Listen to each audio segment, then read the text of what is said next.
to be doing another Floowandereeze live today. Had a lot of fun on the last one. I think hopefully all y'all had some fun with it too. We're going to be doing a couple things differently this time around. So the first thing is instead of just doing test hands because basically the entirety of the deck is getting a reprint in the Megatins, I'm gonna do a little bit of like talking about the deck. That's why we're seeing it all here. Before we dive too deep into anything, and then we're going to be doing test hands after just to show off some combos for all y'all. And the other thing is too, last time we got a little bit disorganized because I was stopping to answer questions mid test hand and mid combo. So I'm 100% going to answer all of your questions.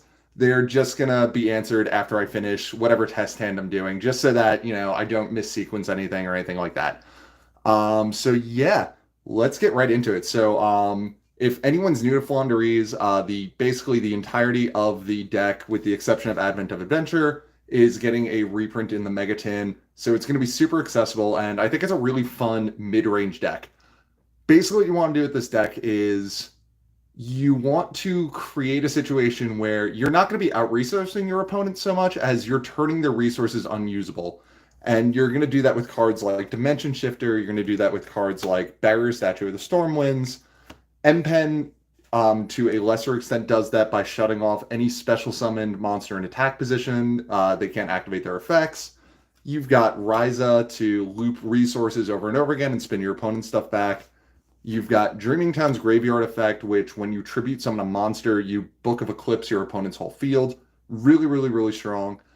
And basically what you want to do is you use your first turn as setup to play on your opponent's turn. So really, like, your ideal end board is, Little Birds in hand, Dreaming Town on the field, and that's like the bare minimum, because now with this, like with just this setup, you have enough to at least Book of Eclipse your opponent at a weird time and either establish like an M-Pen or an Apex Avion, depending on what you want to do from there. And it just gets better the more and more that you add to this. Like, adding Map gives you another summon on their turn on top of the Dreaming Town. Adding Barrier Statue, obviously his Barrier Statue. Adding Dimension Shifter, they have no graveyard. So really the name of this game, really the name of the game with this deck is you're not going to out-resource your opponent, but you're going to make the resources that they have unusable so that you can play on their turn. And that's really the crux of this deck, is you play a lot on your opponent's turn. I think this deck really kind of like rewards being more careful. There are going to be plays where you have to get a little bit like crazy with it, and there are going to be plays where you're going to overextend. But I think for the most part, like, given dealing extra damage or spinning Riza back to your hand for later uses, spin Riza back to your hand for later uses. So let's get into the test hands now. And that's really, like, again, I think Floowandereeze is a really cool mid-range deck. You can do some combos. I have a video where I summon M-Pen 3 times in one turn. But, you can also do very control-y turns where you end on M-Pen, Map, Dreaming Town set with Barrier Statue. All right, so. And again, fair warning, as with last time, I'm already... All right, so where are you considering playing Snarl? Before I get into the test hands, I'll answer this one really quick. I like Snarl a lot.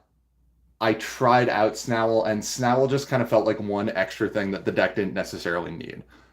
You have the Book of Eclipse effect in Dreaming Town. Generally, your first search you're going to do is for M-Pen, and you don't get quite enough utility. Hey, awesome. I love to hear more people playing this deck, and hopefully the videos I'm putting out are helping you out. So again, just a reminder, I'm 100% going to answer any questions that come up during the test hand, but I am going to finish out the test hands before I stop to answer them, just so I don't get confused and throw myself off. All right, so we are opening Terraforming, Prosperity, D-Shifter, Little Bird, and Enemy Control. So this is a really good hand, and pretty good hand going second. Anytime you see Dimension Shifter, you have a good going first, and you have a good going second hand. So in this case, because we don't have Called by the Grave, we are going to fire off Dimension Shifter first. So now the only thing we're really worried about at this point is Gamma, Ash, and Imperm. So let's fire off Terraforming first, see if we can bait in an Ash. If that got ashed, fine. We don't really care at this point. But generally with any of my test hand stuff, I'll talk a little bit about how you can be interrupted and where the interrupter would be, but we're going to assume we go uninterrupted. So we would search map, go ahead and activate it. And before we go any further, we're going to fire off Prosperity. So generally for this deck, my Prosperity targets, if you're following a list that is mine or similar to mine, and I just want to say, like, if you guys want, I haven't posted a new list yet, and just to address that, I am going to post a new list after the ban list comes out, just because, you know, it takes me a while to make the video, so I don't want to make one and then have to change something 2 days later when we get a ban list. So as soon as the ban list comes out, making a new list for everyone, but anyone is more than welcome to use my list card for card. If you want to change anything about it, if there's anything you don't agree with, awesome, let me know. But again, don't feel bad if you want to pull any list I ever post, like card for card, and just play it. So firing off Prosperity, we are going to get rid of this. We're going to get rid of our Ultimate Slayer targets because we're not running Ultimate Slayer in the main deck. Probably get rid of the Dark Charmer because it doesn't have a ton of utility a lot of times. The Wind Charmer usually gets the job done. And I think in this case, we'll get rid of Promenade Thrusk. It's just an extra spell trap remover. So we will go ahead and banish these 6 and resolve our Prosperity.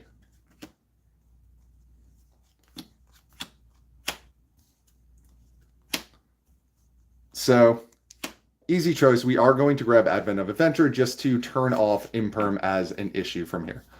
We could have also grabbed Dreaming Town as well, and then we would have been able to search something else off MPen, but I'm going to play it a little safe here. I'm kind of assuming that Ash isn't going to be an issue because they haven't ashed anything we've done, and we have map as well. But just in case, and Advent of Adventure also represents like another access to another access to MPen if we need it. So we would go ahead and fire off the effective map. We're going to reveal the Rubina. I will address the triangle in a second. And with Rubina, we are going to go ahead and banish out a copy of Eglen. So it's a normal summon Rubina, Chainlink 1 Rubina, Chainlink 2 Eglen. So we have 2 options here. We can kind of overextend a little bit, or we can do the safe hand. I'm going to show the safe hand first because it's quick, and then I'll rewind and extend out the hand a little further. So with Rubina, we are going to go ahead and search for Barrier Statue of the Stormwinds. And then on resolution, we would normal summon Eglen, effective Eglen. And if we got impermed at any point, Advent of Adventure, awesome, we're safe. But again, assuming we don't, Eglen, we would search out MPen, tribute them both. Chainlink 1 MPen, Chainlink 2 Rubina, get this back. And with MPen, we would go ahead and search Dreaming Town. And so we have a really good setup going into our opponent's turn now. And this is like the simplest version of how we could have played that hand. Oh, and on resolution, obviously, summon the Barrier Statue. We have a bird to summon our opponent's turn. We have Eglen banished so that we have a chain block for the first bird. We've got 2 ways of dodging targeted negations, and enemy controller can very much act as removal in this deck, which is really cool. Basically, you know, you take your opponent's monster, it replaces the tribute material being the little bird, and then you tribute away their monster. And we have Dreaming Town to Book of Eclipse them whenever we need to make a tribute summon. But let's rewind a little bit, and we are going to kind of show the high rolly version of this hand. So this will go back in the deck, this will go back in the deck, this is back in the deck. So we're rewinding to, we've just resolved map. And on resolution, we've normal summon the Rubina. So we'll go Chainlink 1, Chainlink 2.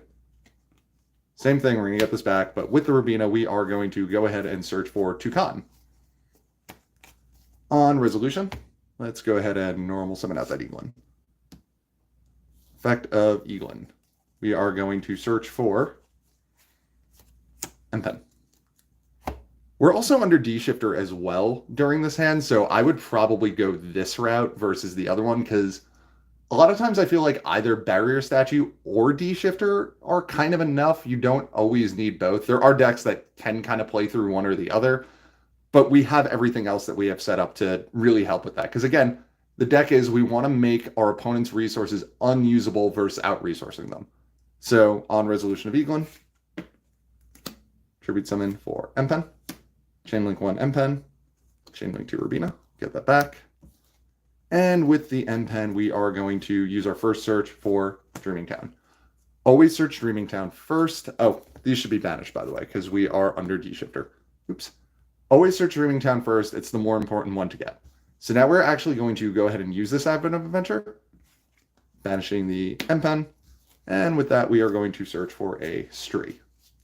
So the only issue with this hand is we are turning off our ability to loop D-Shifter in exchange for an extra M-Pen search, but again, not the worst thing in the world. We play 3 D-Shifters, and we're getting really good setup by doing this. So now with our game mechanic normal summon, so really important to know, if you normal summon with the effect of map, you still have a game mechanic normal summon as well. So let's say, like, I'll explain it after how that works, but so now with our game mechanic normal summon Stree, banish out the shifter, and then we would normal summon Toucan, activate Toucan, get back the M-Pen, and tribute summon one more time. And I did just see something about Nibiru. They would have had to do Nibiru right here, because this would be our 5th summon. But even if they do, we're kind of fine, because we can play on our opponent's turn. The only thing we're missing out is the additional M-Pen search, if they Nibiru here. Or if they wait and they Nibiru when we summon the next M-Pen, that's fine. We got everything we needed to play on our opponent's turn already, and now we have extra. And it's not a huge deal. When you overextend a Floowandereeze hand, as long as you can get to Dreaming Town, you don't really care about Nibiru so much. So we would tribute summon, chainlink 1 M-Pen, chainlink 2 Toucan, just to get that back. And with M-Pen, we would go ahead and search for Unexplored Winds. So that was just kind of 2 ways we could have played this hand. Obviously, we would fire off the Unexplored Winds, set the Dreaming Town, set the enemy controller, and go into our opponent's turn. So important to note, they're still under Dimension Shifter, so that's going to stop a lot of decks, and that's why I kind of would have preferred to high roll this hand versus ending on just the Barrier Statue version, because, I don't know, a lot of decks just can't play under D-Shifter properly. And again, we have normal summon from map, we have removal in the form of Unexplored Winds, we have pseudo removal in the form of enemy controller, we have Dreaming Town to... The only other thing with this is we aren't going to be able to Book of Eclipse them with Dreaming Town because Dimension Shifter is live. It'll just get banished. But not super important with this hand. So that was one test hand. And yes, so generally if you overextend a Floowandereeze hand, just to reiterate, you don't so much care about Nibiru because you've already gotten a lot of resources. And at that point, whatever, you'll just tribute the token on your opponent's turn. It's fine. And what is the triangle? The triangle is I got bored one day and I drew on this card because I thought it was funny. And then I realized I needed to use the card. So this is my only copy of it. So let's put everything back. But before I do, just to elaborate on something I mentioned during the combo, let's say this is our hand. We activate map and normal summon the Rubina. So we banish out the Stree, chainlink 1 Rubina, chainlink 2 Stree. Our opponent goes chainlink 3, infinite impermanence on the Rubina. Okay, so we get this back, and now the Rubina is negated, so we don't get the summon off its effect. Because our first summon was via map and map's effect, we can proceed to just use our game mechanic normal summon to go into Eglen immediately. So always keep that in mind. And that's important too, just to show this off. If you ever need to go into the extra deck for any reason and need a jumpstart with 2 monsters, you activate map, chainlink 1, normal summon. You can't activate any effects though. You have to, because any of the little birds effect, be it their unique effect or the effect that returns them to your hand, locks you out of special summons. Then you can normal summon out your Eglen, and then, depending on which route you want to go, if you need to make a Nightmare Phoenix, there you go. If you want to make Zeus, Nightingale, Downard, Zeus. If there's enough spells in rotation, and depending on what's in our opponent's graveyard, we can go our 2 normals, link 1 into Relinquished Anima. If our opponent played something in a weird spot, eat it up. And then, make our Dark Charmer if they've got something dark, eat whatever it is, or summon whatever it is. Go ahead and make the Selene, get back our D-Shifter, and then make access code. So just in case you ever do need to go into the extra deck, it is important to remember that map is a basically double summon. All right, so let's do another test hand. Yeah, I like the triangle guy too. I'm drawing a blank on her name, but there's a really great comic artist, and that's one of her characters literally just called Triangle Man, so highly recommend looking that up. All right, I think that's shelved enough. Let's draw 5 cards. Okay, we have a starter. Oof. Okay, so not a great hand, unfortunately. Oh, this should have been back in the deck. Oops. Not a great hand, unfortunately. Really good hand going second, especially with that pull off the top, because then we would get to, let's see what we would dig for. Oh, yeah, we would be golden going second, but unfortunately, we are going first here. So kind of have 2 options here. Well, obviously, we're going to fire up Dimension Shifter first. And this is kind of a, this is a Guru control move. We can normal summon Eglen, resolve the effect. Probably just grab M-Pen here. Not search for anything, and then lock ourselves in Mystic Mine.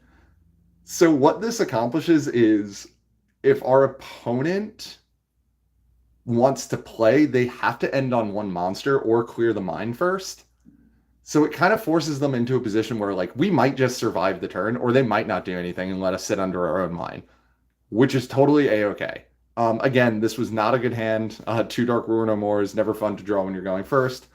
This is how I would personally play the hand. So let's say that they end on 1 monster and mine goes away. And remember, they're under shifter the whole time. So we draw, we fire off the duality. 1, 2, 3. And hey, okay, so that worked out well. We would grab the Stree here. Or we could also, the better move actually, depends how afraid of Ash Blossom you are. This is the better move that's going to get you more, but it will lose to Ash Blossom. This is the safer move, but it does lose to any targeted negation. But no matter what we do, we lose to targeted negation. So let's show the better move, because this one is just you normal summon Stree, you normal summon M-Pen, you grab the Dreaming Town and go from there. So from here, what we would want to do is fire off the Advent of Adventure. If they Ash here, we lose, whatever. It happens. We drew a bad hand. Banish this, and we are going to grab a Rabina from here. So let's say they hard held the Ash for the monster or something. We're going to play under Ash from here.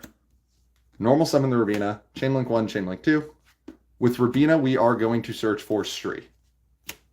So that's why this was ultimately the better move, because we're going to end up getting more instead of just getting the Stree. But again, Stree was the safer move. Normal summon the Stree. We are going to banish out the Advent of Adventure just to make it easier to, if our opponent had nothing relevant to banish, but if our opponent has nothing relevant to banish, we'll get our Advent out so we can recover it later with Tucan. And then on resolution, go ahead and normal summon the M-Pen. Chainlink 1, Chainlink 2, get this back. And with M-Pen, I'm going to actually go ahead and search for a copy of Map. And then on resolution, this is going to be a little weird, but I want the extra body. We're going to normal summon Rabina. She's already used her effect. We can't use it again. Now we're going to fire off the map we just searched. Effective map. Reveal the Eglen. And we would go ahead from here, banish a Tucan. Remember, we used a game mechanic normal summon. This is a normal summon by effect. So we normal summon the Eglen. Eglen has not resolved its effect this turn, so we're going to Chainlink 1 Eglen, Chainlink 2 Tucan. And with the Eglen, we are going to go ahead and grab a second copy of M-Pen.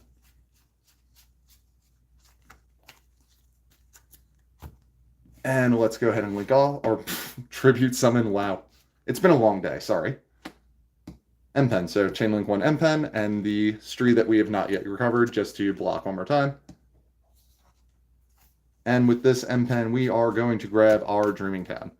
Okay, so from a not-so-great hand, we set up in a way where we had the best chance of surviving the turn, which again was normal summoning Eglen, playing mine to lock ourselves into the mine.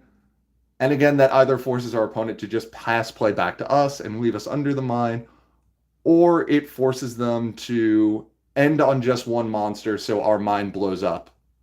So either way, it works out. And yeah, from here, we have Dreaming Town. And we could also have normal summon Toucan too. I totally forgot about doing that. Yeah, we're set up for opponent's turn, which is where we want to be. Best Wonder Channel face. Thank you. I appreciate that. I try. The Pie Math Lady, I think so? I would have to check. I don't remember if she did a comic like that. So who else is excited for the Megatins, by the way? I'm really excited to finally have Stree and Toucan in a nice hollow form. And I'm really excited that Prosperity is going to be much more accessible for anyone really wanting to play this deck. And the deck as a whole is going to be a lot more accessible. So hopefully we'll see a lot more of it, see some cool experimentation with it. I don't play paper, but I might try the Megatins. I love the Megatins. I'm very much in the boat of like, I don't like buying sealed product. I'll get a pack once in a while, just for like, the fun of opening it. But generally, if I'm looking for anything specific, I'm always going to get the singles. The tins, I think, are like the only exception where I'm like, yeah, I think the tins are a good idea to get sealed. Hoping to get Flunders and a Luber. The Flunders, I think the highest rarity is the map is prismatic, so good chance. Hey, how's it going?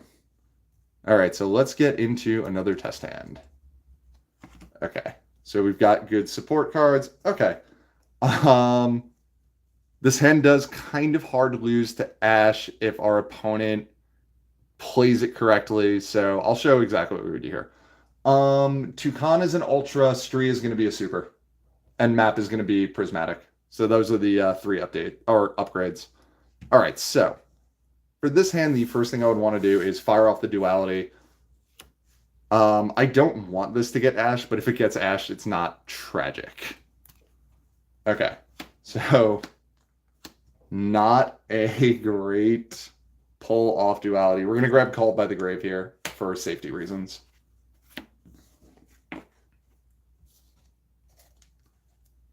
Okay, so from here, I don't like it, but we have to. We're going to Advent away the DD Crow. And with Advent, we have to grab Rubina here. That is the only way of starting the combo. So this will be good. Like, it'll show off the basic if you only have Rubina combo. We are backed up by Called by the Grave, so we can play through an Ash, but unfortunately, Imperm or a double Veiler are going to stop us. But again, assuming no interruption, Rubina. So your basic Rubina hand, you go Rubina, search for Eglen. Eglen, we are going to search for Empen, and we will normal summon the Empen. Empen effect, Chainlink 1, and then we're going to grab Eglen as Chainlink 2. I'll explain why we grab Eglen instead of Rubina in 1 second. And with Empen, we'll grab Dreaming Town. So that's kind of like the most basic possible opening. So I'm glad we got to show it off where you go Rubina, Eglen, Empen, get Dreaming Town. I like getting Eglen back over the Rubina because if it's a situation where I have to flip Dreaming Town, I can go Eglen directly into Riza without playing into Ash Blossom because it's going to be chain blocked by the Rubina coming back to my hand. I think there's more instances where I want to do that versus where I want to go Rubina into Barrier Statue maybe without getting into an Ash Blossom. So it kind of depends. Like you have to... Game 1, it's tough because you don't know what you need to play around.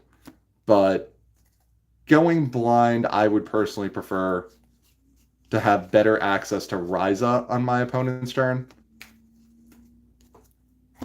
Just because also with Rubina Barrier Statue, unless they've like already committed their normal summon and their normal summon can't get over Barrier Statue, they can always hit over the Barrier Statue and then play main phase 2. Riza, I think, is slightly more disruptive, and it gives you the Dreaming Town Book of Eclipse effect as well, because you would tribute summon these two, and then Book of Eclipse their field. And then also we had these as well, so like, not a great hand, but we turned it into something. All right, so I hit the tins to hold cards. I feel that. Is Jack in the Hand better than the Elbor's package? What is the Elbor's package? Is that the Simorg cards you're talking about?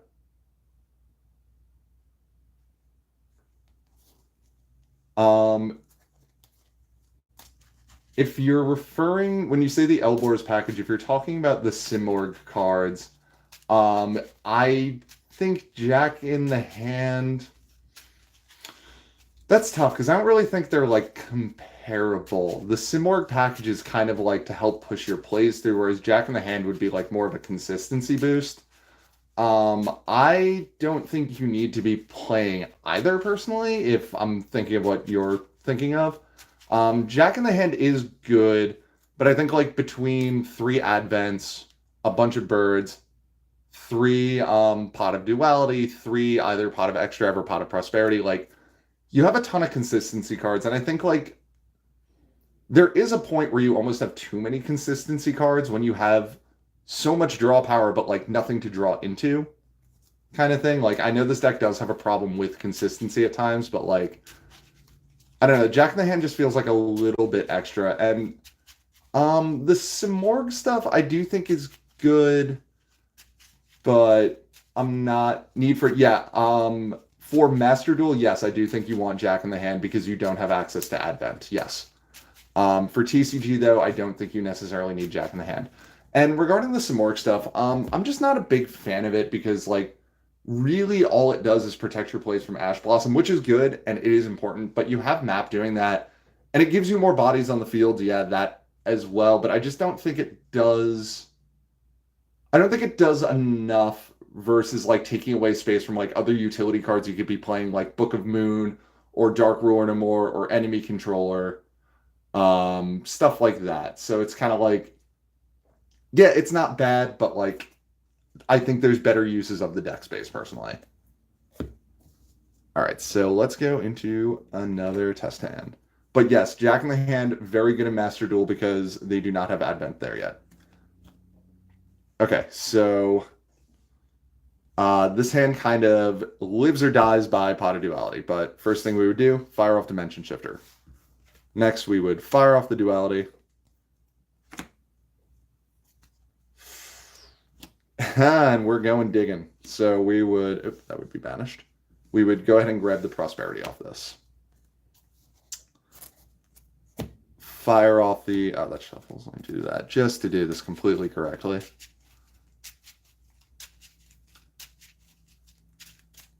The fact that Prosperity stacks to the bottom is so nice versus Duality that shuffles, because I've 100% shuffled after Duality and drawn the same one off the top that I didn't want to see.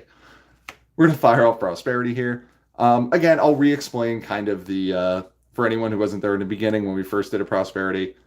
Generally in a game 1, if you're playing a deck similar to mine and you've got targets for Ultimate Slayer, you're going to drop those early. And then I'll usually probably either drop, where'd you go? Oh, that's not a target for that. That's the target for that. But we will usually drop Promenade Thrush because she kind of mostly is like spell trap removal. And then I will usually probably drop like Dark Charmer or something like that. The last one kind of depends on my mood. So let's banish all these face down. And let's see what we get off these 6.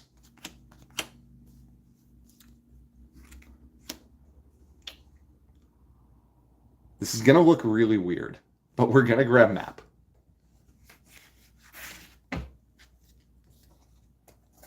What we're going to do now is fire off Goldsark. We're going to Goldsark out an Eglen.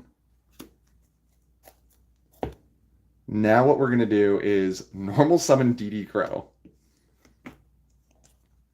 And then we're going to go Chainlink 1, get the Eglen back to our hand. Now we're going to fire off Map and activate the effect of Map. We're going to reveal the Eglen and banish out a copy of Rabina. Normal summon the Eglen, chain link 1, chain link 2, get this back to our hand. And with Eglen, we are going to go ahead and search for Empen. And now let's go ahead and tribute summon for the Empen. Chain link 1, chain link 2. Get that back to our hand. And we will go ahead and grab Dreaming Town. And then we can just end this off by normal summoning Rabina. If something happens to Rabina here, not a huge deal, but in this specific hand, we are going to double up and be protected by Barrier Statue and Dimension Shifter. Just because I think it's the best option kind of with what we're looking at and how we had to get here. So we'd shuffle up, and we would go into our opponent's turn with Dreaming Town set, Eglen in hand, Barrier Statue on the field, Dimension Shifter live. And what we would do from here is, whenever it was opportune for us, fire off Dreaming Town, normal summon the Eglen, and with the Eglen, go ahead and go into Riza. Or if they normal summoned, do it off map, and that would be even cooler because then we would get 2 Rizas. But most important thing, putting the D Shifter right back on top of the deck so that when we start our turn, well, what do you know? D Shifter. No worries. This one's a little more organized, so I am going to be posting it after, hopefully. All right, let me... Like, I don't dislike the Simorgh stuff. I don't think it's wrong to play the Simorgh stuff at all. It's just my personal opinion on it is I would rather use the space for other stuff. I don't think it's a bad inclusion. I just think it's like a different way of playing the deck kind of thing. So like, don't take that as me saying like it's wrong to play the Simorgh stuff because that's not what I'm trying to say with that. And I've been thinking about Winter Cherries as a tech in Master Duel. I'm gonna be honest, I don't know the Master Duel meta well enough to really talk that much about it, but I think Winter Cherries for TCG is a really cool tech. You know, anything really that can use the extra deck for anything. The way I play it, I kind of like having access to the extra deck for like when I'm in weird, bad situations and I need to like make an access code out of nowhere, or if you guys watched the video I did where I was playing against Mathmech at Ignister, I had to make access code and Underworld Goddess in the same turn. So it gets wild sometimes. And then, you know, Zeus is always just like a nice out for things at times if you need to go into it. But if you don't want to use your extra deck that way, and it doesn't come up often that you do use the extra deck that way, Winter Cherries is 100% an option. All right, so... Okay. All right, so this hand doesn't live or die as hard on the duality. We have some other options, but let's see what the duality gives us. I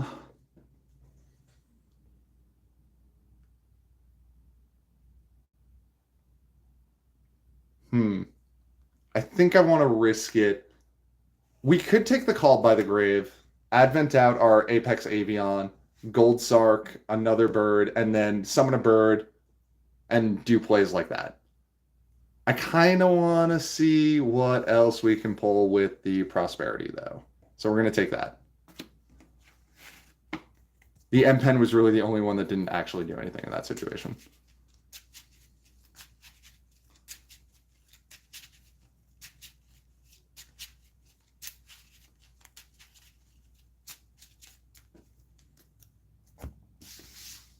And again, just a reminder, I'm going to answer all the questions that are coming up right now. I'm just going to finish the test hand before I come back to them. So, Prosperity. And again, same 6. No need to change what's broken. Let's banish these out of here. And we're going to... Okay, see, now this is much better.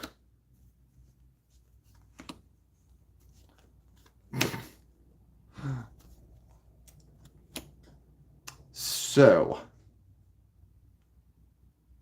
we are going to take the Eglen here. And this is going to feel weird. I'm really tempted to... I am so tempted to Advent away the Mist Valley here, but we're not going to do that. No, we don't have to do that. We're going to fire off Gold Sark. I love Gold Sark, by the way. I see a lot of lists that aren't using Gold Sark, but I don't know. It's always been one of my favorite cards, and I feel like it has so much weird little like utility. Like it is a mini field spell. We're gonna go ahead and actually Gold Sark away a copy of Stree.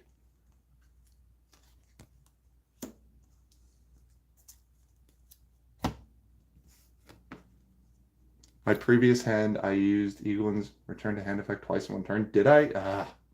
See, that's what. I can't talk while I do these cans. It throws me off. All right, I'm gonna stop talking while I do them. So we're doing that to play under a possible Ash Blossom. So we would normal summon the Eglen, effective Eglen. Chainlink 1, and then, yeah, Chainlink 2 Stree, get that back to our hand. Eglen Search.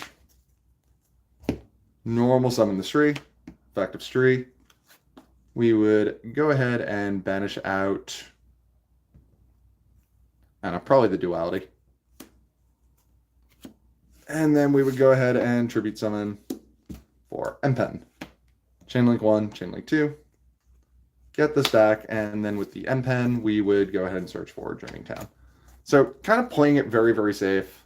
You know, we have access to Dreaming Town, we have Advent, we have a lot of stuff we can do on our opponent's turn. Again, that's really what we want to do, is set up to play as effectively on our opponent's turn as possible. Okay, so my opinion of Ultimate Slayer over Dark Ruler No More. I like Ultimate Slayer a lot. My only problem with Ultimate Slayer is it is limited to cards in the extra deck. So, like, if your opponent makes a bunch of main deck monsters that are problematic, like, you can't do anything about it. And it conflicts with Dimension Shifter because it sends to grave for cost. So there are decks where, like, for example, where it's like something like Sprite, where you really have to double down on like getting rid of cards from their extra deck that, yeah, I'll side in the Ultimate Slayers. But I personally prefer Dark Ruler No More in the main deck and then Ultimate Slayer in the side deck, just because Dark Ruler No More is a little more, it gives you a little more utility. When do I think Advent will come to Master Duel? I'm kind of surprised it's not there already, because I think stuff from the set that Advent came out in is out in Master Duel. So I would imagine it would be soon. I hope it would be soon. I just saw today that Prosperity is limited in Master Duel, which I'm like, oof, that is rough. My argument for, talking about the Simorg stuff. Yeah, I mean, I don't think it's objectively wrong. Like, I just personally don't play it. You know, there are lists that like top with the Simorg stuff, so far from me to be like, this topping list is wrong. But yeah, I would imagine Advent hopefully is coming out fairly soon. All right, let's do a couple more test hands.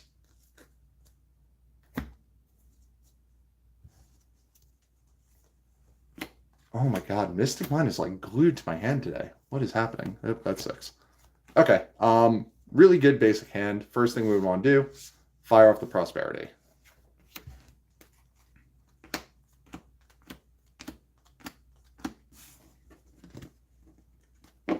Banish these face down. Let's get them out of here, and let's see what we got. Econ, cool. Not helpful right now. Advent, D-Shifter. Okay, so we have two options here, kind of depending on what you're worried about. If you are worried about targeted negation, the easy one is Advent.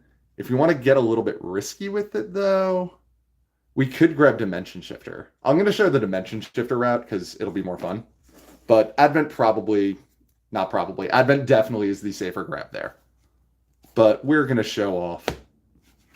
So you may notice we have something in our graveyard. We're going to deal with that. Effect, reveal the Rabina, and we are going to go ahead and banish out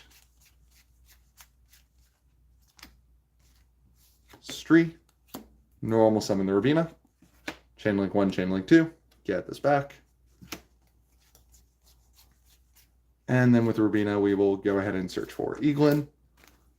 On resolution, we will normal summon the Stree. Chain link 1 Stree. We'll banish out the Prosperity. And on resolution of that, we will normal summon the Eglen. Chain link 1 Eglen. Chain link 2 Dimension Shifter. Again, reiterating, Advent was the significantly safer grab off of the Prosperity there, but just wanted to show off getting the D Shifter in rotation here. And then with Eglen, we are going to go ahead and grab Empen. And we'll tribute summon here.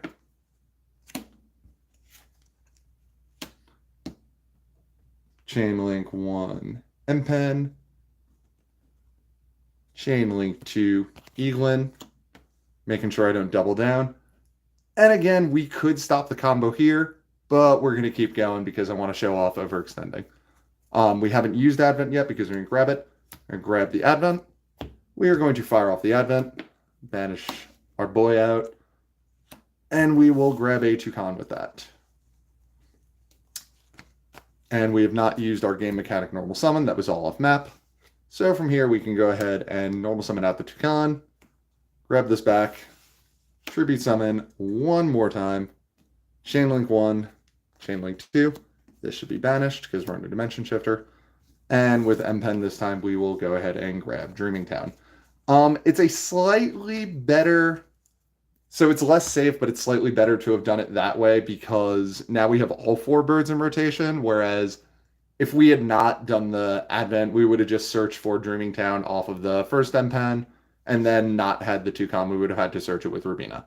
Not a huge difference, but I just kind of wanted to show off a little bit of like pushing a little further than what you might necessarily think to do or need to do, because if you know how to do it, when it does come up in a way where it's relevant, you'll know how to do it. Is 41 cards okay, or does the deck really need to be at 40? I am playing 41 cards, so you are 100% fine with 41. I sat and did all the, I pulled up the forget the website, but if you search Yu-Gi-Oh! Probability Calculator, it'll give you like the odds of drawing stuff based on like how many copies of it you have, how many cards you have in the deck. And for everything that I really wanted to draw, 41 versus 40 wasn't a huge deal, and I really wanted my 41st card to be Harpy's Feather Duster, because I hate losing to Floodgate decks in Game 1, so I want to have something to address that. But yeah, I mean, you could even go, if you start going up to like 45, I would add maybe one more copy of Toucan. Right now, I'm running 3 Rubina, 3 Eglen, 1 Toucan, 1 Stree. So I would bump up one of the little birds. It's kind of tough between like Toucan and Stree, which one to bump up to 2, because like individually they're both non-starters. But I would do Toucan because Toucan plus map is by itself the start of a combo, whereas Toucan versus Stree, it works because you have, you summon the Stree off of the effect of map, and then you get back whatever bird you banished. But you at least get a little more like utility out of the Toucan one, because depending on how it goes, like all the effects are based out, or all the summons are based out of Toucan's initial summon, then you have a game mechanic one. Whereas Stree, you have to summon Stree, then go into your game mechanic normal summon. So let's go into another test hand. By the way, I totally forgot to mention, if anyone likes the mat that I'm using, it doesn't look great on my camera, unfortunately, but if anyone likes the mat that I'm using, if you check out the link in basically any of my videos, I have them up for sale. I actually designed this one myself, and we're going to have more in the future eventually once this one sells out. This hand needs a small bird. Okay. So, this hand is, I like to affectionately call this hand, I really hope we don't get OTK'd. So, what we would do from here, we're not even going to fire off the terraforming. We would set Called by the Grave and hope for the best. So let's say we don't get OTK'd here. We have to Called by the Grave something. We draw for turn. And yeah, it's not going to be fun. This hand would basically end with Dark Ruler no more, Terraforming, Mystic Mine, and hoping for the best. Not even going to show that one. And again, it happens sometimes. You just draw hands like that. I play 40 and play 2 unexplored wins. Why don't you try a second one? I think 1 unexplored wins is fine because unexplored wins is usually like the last thing I search. It depends on the matchup, but like standardly, I like to try to have Dreaming Town and map established before having unexplored wins because I think Riza looping in a blind game one, I think Riza looping is really good over unexplored wins because there are times where like unexplored wins is really good for clearing back row, and I don't necessarily need it if my opponent's not playing something like heavy back row. It helps, but I don't necessarily need it, and I'll usually get more utility out of like setting myself up to rise as someone twice once via map, once via Dreaming Town. I've thought about 2 Dreaming Town actually before. Uh, the only reason I'm not on 2 Dreaming Town is just it's very easily searchable with MPen. Um, and map is also like very easily accessible on its own. And it's very easy to just loop the same Dreaming Town over and over and over again. I've thought about 2 before, though. I don't think it's necessarily wrong to play 2. I just don't think you need to. And I kind of try to, like... I try to play as few of something as I can get away with playing. So, like, if I can get away with playing 1 Dreaming Town and 1 Unexplored Wins, I'm going to play 1 of each so that I've got more deck space for other stuff. Like, I was playing Prank Kids before this, and my Prank Kids engine was so small that like it was just exactly what I needed to like consistently draw 1 Prank Kid and get the engine going. And then everything else was like hand traps and utility cards. So that's kind of like how I tend to build. I like more like utility cards, and if something's very easily searchable or like loopable, like Dreaming Town is, I'll do 1. Again, 2 isn't wrong. Same with 2 unexplored wins. I just personally think you only need 1. What do I think of the tier element matchup? The tier element matchup is interesting. I mean, D Shifter is the auto win. Your opponent activates any tier card and you chain D Shifter. You should play Live Twins then. I really wanted to play Live Twins. I've always wanted to play Live Twins. I just never got around to buying the deck. But it's always been one of those decks that I'm like, oh, I should have picked this up when I had the chance. Same with Virtual World as well. I always wanted to play that. I thought it was really cool. Actually, after VFT got banned, I really wanted to play Virtual World. But back to the tier element matchup. Tier element boards really aren't equipped, like going second. Well, I get your logic. I'll come back to the unexplored wins thing in 1 second. Let me just talk about the tier element matchup. A lot of times the boards tier element makes, like in a blind game 1 situation, they aren't necessarily well equipped to deal with Floowandereeze. Like a lot of times I see them end on like Winda and maybe like the 1 Dragostapelia, which we can play through, and then they have their big fusion monster that stops special summoning, which we don't really care about. And they might have like some generic back row and stuff. The problem with tier element is as soon as they know you're playing Floowandereeze, or like if they activate a Mothman and you have to discard a Floowandereeze card, they can very much tailor a board that is very good against us. Like they can do double Dragostapelia and Millenniumize Restrict or something like that. So it's kind of like it can be really tough or it can be really easy. But yeah, D Shifter is such a huge blowout in that. DD Crow is very good in that matchup as well. Barrier Statue is insane in that matchup because like they really, if they can't out the Barrier Statue, there's really not a lot they can do. And that's kind of really it. Like a lot of the tier element stuff individually doesn't do a ton to us. They do have that 1 trap card that's searchable that can negate our effects, which is very much a problem. So that's my thoughts. I think we have a pretty good matchup, but I think like a really good tier element player is going to be able to tailor their board to like properly counter a Floowandereeze player. I get your logic about opening and unexplored wins would say Apex or Riza on that duality. You can wins Apex. That's really good. Like opening wins is really good if you're going second, but going first It depends because like there are times where I'll end on just one bird in hand and I need that bird in hand. So like I might be able to use winds, but I don't necessarily want to.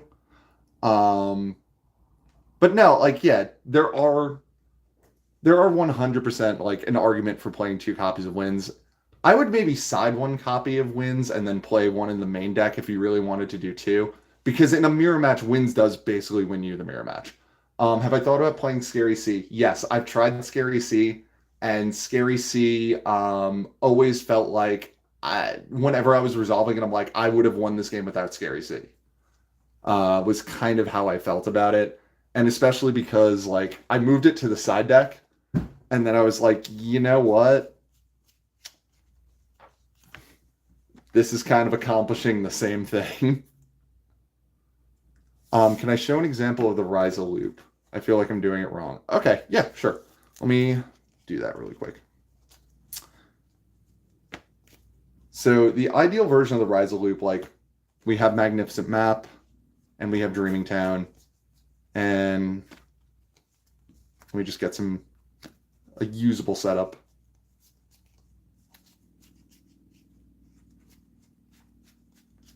Where's my one Stree? Where's Stree? Here he is. And ideally, we would probably have de-shifted, because that's Riza loop at its best. So what you would do to Riza loop is just basically like, so we have the set, our opponent normal summons, we normal summon the Rabina, we go Rabina into Eglen, we would go ahead and summon out the Riza. So we would spin something our opponent summoned back with Riza, and what we want to always do is, if you have the option to put D-Shifter back in the deck, or if you're in a game 2 or 3 situation, Featherstorm, you put that back on top of your deck, and then you immediately draw it next turn. But the thing with the Riza loop is, I like to always return Riza back to my hand. So the way Riza works is, if you tribute summon it, you get the base effect of one card on the field back to the top of the deck, one card in the graveyard to the top of the deck. And then Riza has an additional effect if you tribute a wind monster specifically as part of summoning him, you can bounce a card back to your hand. So Riza can self-target and put it back in the hand, and then if you have enough birds in rotation, so you did one with map, you fire off Dreaming Town, and then, you know, you do the whole thing again, you normal summon Riza a second time, and then you can redo what you did. And then at the end of that, you bounce Riza back to your hand. And now you've stacked the top 2 cards of your opponent's deck. You know what they're drawing. So obviously you wanted to give them something that wasn't going to be particularly useful. And from there, you can kind of just like force your opponent's draws. You kind of like are basically Yada locking them indirectly by doing that. And that can win you games by itself.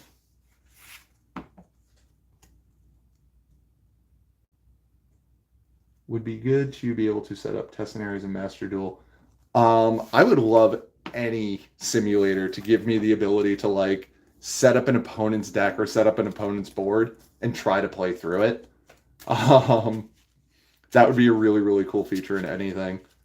So I'm going to do one more test hand, and then if any of y'all have any questions, happy to answer them, but I think I'm going to call this at the hour mark.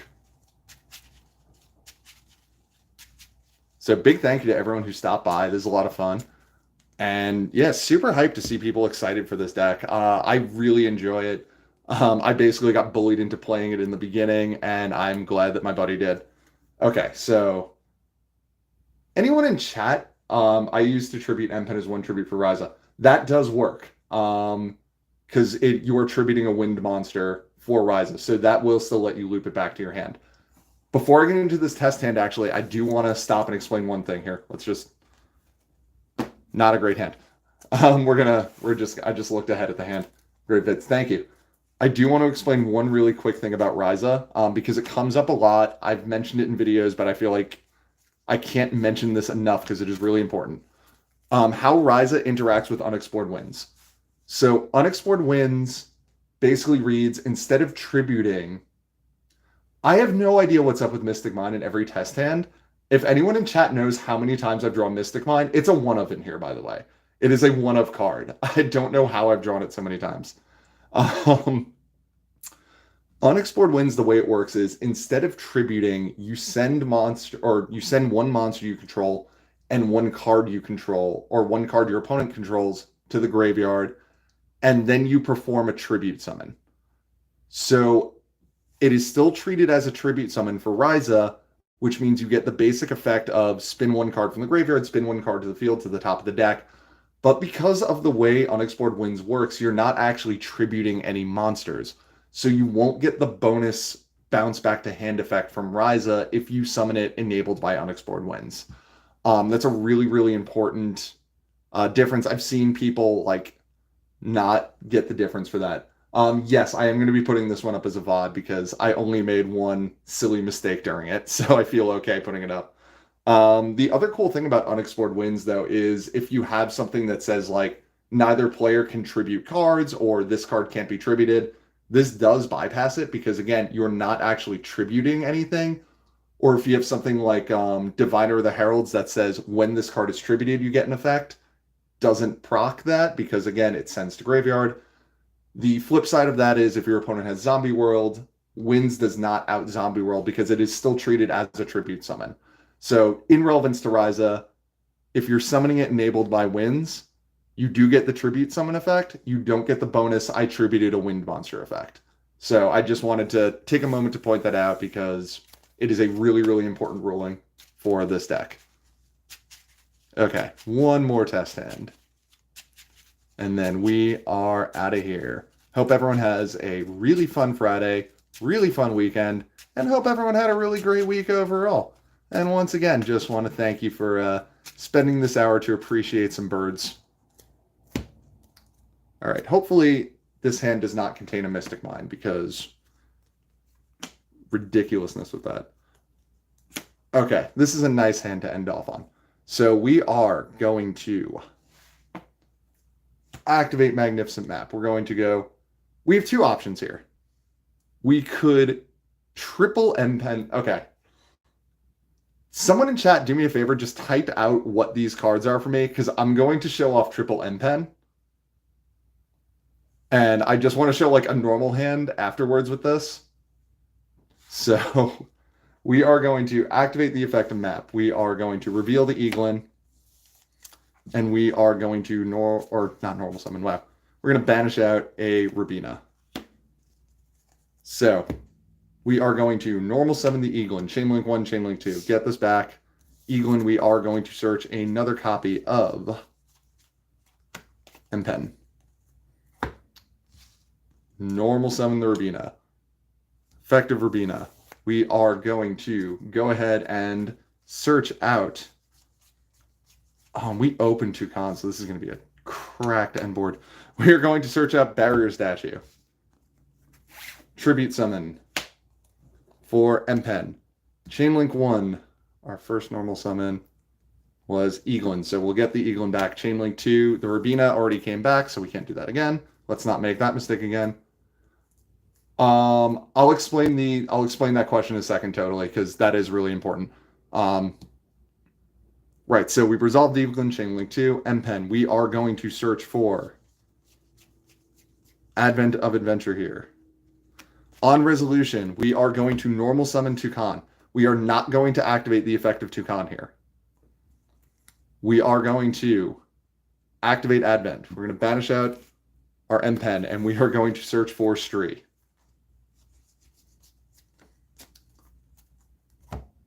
So now, game mechanic normal summon. We are going to go ahead and normal summon the Stree. Banish that out.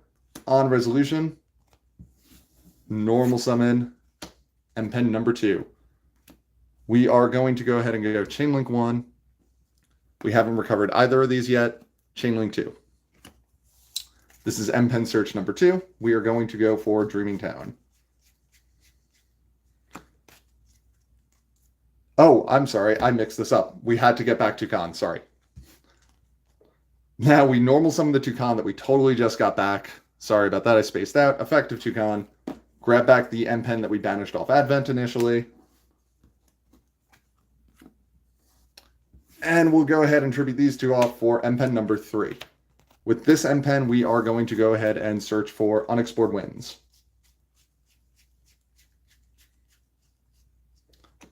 And on resolution, we are going to normal summon the barrier statue. So really high rolling that hand out, we end with access to unexplored winds, an Eglen in hand for Dreaming Town, map, barrier statue, M-Pen on field, and an M-Pending graveyard that we can just start looping. So that was the extremely high rolling way we could have played this hand. I will show the more basic way we can play this hand now, though. So what do we have? Map, Toucan, Econ, M-Pen.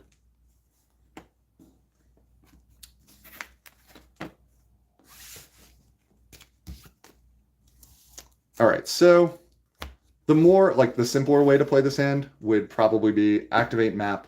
We would reveal the Eglen, normal summon, and with map, yeah. Do the whole thing. Do it in the correct order. So we could be Nibiru'd during that hand, but we would be Nibiru'd at a point where we already had Dreaming Town. So again, it wouldn't be super, super important. Or it wouldn't be super bad if we got Nibiru'd at any point there. It would just cut us off of unexplored winds at that point, because the 5th summon of that combo is the second M-Pen, which is the one that gives us Dreaming Town. So yes, you are 100% right. We played really hard into Nibiru, but it doesn't super matter because we got a... Nib does not go through Barrier Statue. No, Barrier Statue was the very, very last summon that we did. It was like the 7th or 8th summon. Nib does not go through Barrier Statue because it can't even activate. Okay, so we're going to go Chainlink 1, Chainlink 2. Get this back to hand. And with Eglen, we're actually going to go ahead and search for Apex Avion here. Or, nah, we'll just search for... Let's not complicate it. We're going to search for a second copy of M-Pen. This is a good 2 M-Pen search hand. Where is my second copy of M-Pen? Here it is. So on resolution, we would normal summon the Rubina. We kind of don't care if anything happens to this Rubina, but we're hoping nothing does. Tribute summon them both. Oh, let's resolve Rubina. Sorry. Again, it's been a long day. We've been doing an hour of test hands. You know, Rubina effect on summon. Now on resolution. There we go. So we would go Chainlink 1. And remember, we normal summoned Eglen, so Chainlink 2. And with this first M-Pen, we'll grab Dreaming Town. We would, on resolution of M-Pen, summon out Toucan, effect of Toucan, grab back the Rubina, and tribute summon for the second M-Pen. And from there, we would go ahead and go Chainlink 1, Chainlink 2. Or alternatively, like depending on what you want to prioritize, if you want to prioritize having a chain block on your opponent's turn, we would just leave this banished, and if M-Pen gets ashed, M-Pen gets ashed, not a big deal. So it's kind of like up to you. I'm going to play as though we are going to leave this to the next turn, because I would prefer to do that. Just again, so that like the Eglen over here has a chain block. And we would grab unexplored winds from there. And then on resolution, normal summon barrier statue. So that's the 2 M-Pen version of that hand. So yeah, that is going to be it for today. Does anyone have any closing questions? Oh, sorry. Winds cannot tribute off. Well, first of all, Winds doesn't tribute anything off. Remember, that is a very important distinction. But Winds cannot send away unaffected monsters. The same reason like Lair of Darkness doesn't allow them to be tributed. Because being able to take that action of like sending it instead of tributing or tributing your opponent's monster is being enabled by another card. It's not like a kaiju. Like there is an effect that is allowing you to do this. And because like something like the Arrival Cyber's Adagnister is unaffected by anything, it doesn't fall under that like imaginary net that something like Lair of Darkness makes, where it says everything your opponent controls is now available for you to tribute.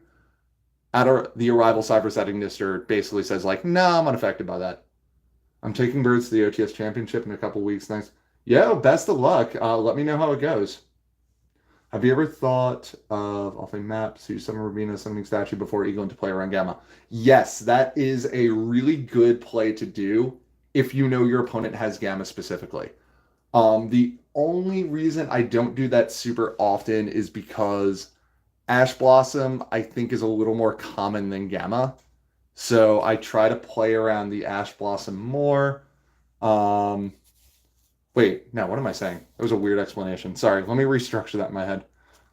Yes, it does work like that, but it depends more on what the rest of your hand is looking like, whether you want to play it like that or not, because like there may be some hands where like you don't necessarily want to go in that order. But yes, that is a way. Ignore the last 30 seconds of me talking. Yeah, that's also true. I weirdly haven't been gammaed for a really long time. Okay. Pretty sure what does a basic combo look like avoiding draw and gamma? Okay, so let me just Solemn Strike is Solemn Strike's tough to play around, and Imperm is very tough to play around, but let me show you really quick. I keep lying and saying I'm done, but we're gonna keep going. This is gonna be the last one. So I'll show off what Mapolo is talking about as far as playing around a gamma. So if you have Rubina and Map, you go activate Map, you reveal the Rubina, and you banish Eglen. So you normal summon the Rubina, you go Chain Link 1, Chain Link 2. And if they do Gamma here, Gamma the Eglen coming back, you just search Eglen off Rubina, not a big deal. But let's say they don't. You get the Eglen back, and then with Rubina, you normal summon the barrier statue. The only issue, and it's like almost a non-issue with this play, is you are stopping the initial summon chain off Rubina. So again, that's why I'm saying like take stock of what else is in your hand, because like you might be in a situation where you want to just keep going off of the Rubina over and over again, or maybe you don't necessarily care about getting gammaed. But yes, this is a totally valid way to play around Gamma. Now, with your game mechanic normal summon, you summon Eglen, your opponent can no longer Gamma you because they can't summon it because of barrier statue. So that's how you would play around Gamma. And then, just setting up chain blocks. Droll is very tricky to play around. I will kind of show, so this does kind of play around Droll. I tend to like to, if I open Rubina and Eglen, what I'll do is I'll go Map, and this depends like how scared you are of other hand traps, but this will play around Gamma, kind of. You activate the effect of Map, you reveal Rubina, and you actually banish out an M-Pen. So you are losing a lot of protection by doing this because you don't have a chain block for the Rubina, but this will let you get to at least have an M-Pen live if you get Gamma, because you would go Rubina search for Toucan, and then they hit you with Droll at this point, but you still get the M-Pen with the Toucan. Unfortunately, you're not going to get to search for Dreaming Town, but you at least at this point have Eglen in your hand, M-Pen live, so you're going to lock out Link monsters, and you have Map live. That's kind of like the best case scenario for playing around Droll, unfortunately. And I mean, Dimension Shifter shuts off Droll entirely, so like drawing a Dimension Shifter helps a lot. Imperm, Map kind of helps you play around Imperm a little bit in the sense that like you get more bird summons. Oh yeah, Book of Moon is very good for getting around the Book of Moon is very good for getting around Imperm, yes. Taking birds to regional next week. Best of luck. And then, yeah, the other way, if you don't play Book of Moon, you can also play a enemy controller. It kind of like fills the same slot. I'll just talk about it really, really quick. I want to do something more in depth about it down the line, but Book of Moon versus enemy controller. Book of Moon, I think, is a little more versatile, and it gives you protection on turn 1, whereas enemy controller does not protect you turn 1. But I think enemy controller is much more disruptive. Thoughts on Jack in the Hand as a budget replacement for Prosperity? I would do Extrav if you can't do Prosperity. Drawing Eglen alone is really rough. There's not a lot you can do. It depends on the rest of your hand. I'm playing 2 enemy controllers. But yeah, jumping back to Jack in the Hand, I would do Extrav over Jack in the Hand. You could do Jack plus Extrav as well, but again, that's kind of getting into the whole like how many consistency cards can you run before it becomes detrimental because they're taking up space that you could be playing stuff like Book of Moon in. You know what I mean? Like you kind of got to find that balance of like what is just enough consistency that like I'm gonna draw into my engine, but not too much consistency that I'm just gonna start drawing consistency cards with consistency cards. I wouldn't not consider Jack in the Hand specifically because of the mirror. I haven't hit the mirror in a really long time, but yeah, Jack in the Hand and the mirror would be awful. Oh man. And two E controllers. Sorry, I don't know if I mentioned that. Jack in the Hand, basically you reveal three level ones. Your opponent takes one, you get one, and then I think it goes back to the deck. I could be explaining it wrong, but that's basically the gist of it. But all right. Yo, congrats, dude. I'm really glad to hear it. I love it. Glad that it helps you out. Before I can continue doing the thing where I keep going on and on, I'm gonna call it here. Want to really thank everyone who showed up for showing up. I had a lot of fun. And just a reminder, if you do like this mat, we do have them for sale. The link I think is somewhere in my bio, but if you want to find it easier, any video I've done, any recent one, it is in the description. And I will catch you all later. Have a good one.